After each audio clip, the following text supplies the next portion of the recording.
이번 시간에는 종교시설 운영기인 1988년부터 1997년까지 북한의 종교 단합 정책과 주요 사건들 중에서 불교와 천주교의 상황에 대하여 말씀드리겠습니다.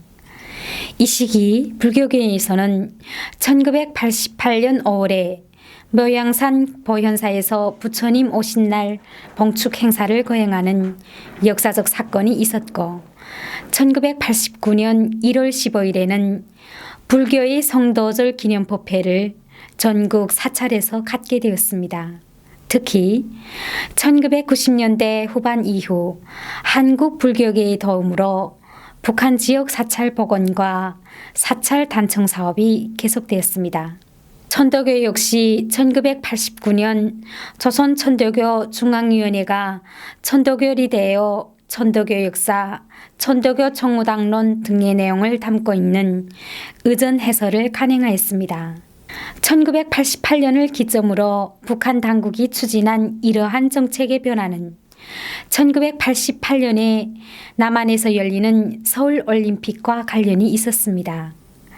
북한 당국은 한국의 서울올림픽 개최로 인해 생기게 될 체제 경제력 약화를 만회하고자 하였으며 1989년 7월에 평양에서 개최될 제13차 세계 청년학생 축전을 그 기회로 삼고자 하였습니다. 따라서 이 평양 축전을 성공적으로 개최하기 위해서라도 눈에 보이는 종교의 외형적인 구색을 맞출 필요가 있었습니다. 이러한 조치들은 통일전선적 입장에서 실시된 것이지만 종교 황무지인 북한 땅에 종교적 성소가 세워지고 종교의식이 거행되면서 북한의 종교 현실은 분명 변화하게 되었습니다. 또한 김일성이 1989년 5월 30일에 조선종교인협의회가 북한 종교계를 대표하는 조직으로 결성되었습니다. 1980년대부터 나타나는 북한 종교 정책의 변화는 북한 교회가 북한 사회에서 긍정적으로 이해를 받고 북한의 공식 교회가 정치, 경제적 역량을 발휘할 기반을 조성하였습니다. 물론 신종교 정책을 전면적인 종교 활동의 허용으로 볼 수는 없습니다. 박승덕은 주체사상의 종교관에서 종교가 객관 세계를 왜곡하고 있는 것은 사실이지만 이라거나 신이 존재하지 않는다는 것은 사실이지만 이라고 하여 종교의 근본인 초월적이고 신적인 개념을 무시하고 있기 때문입니다. 비록 이 같은 한계점을 가지고 있지만 1980년대 중반 이후 나타난 신종교 정책은 북한 당국의 입장에서 북한의 교회가 북한 사회에 도움이 되고 정치 경제적으로 필요한 하위 파트너로 이해되기 시작했다는 점에서 의미가 있다 할 것입니다. 실제로 이 시기에 북한 종교 정책이 전환된 것은 김일성 정권의 생존 전략의 일환으로 이해할 수 있습니다. 한편 1980년대에 북한 당국은 북한 방문자들에게 이른바 가정교회를 소개하였습니다.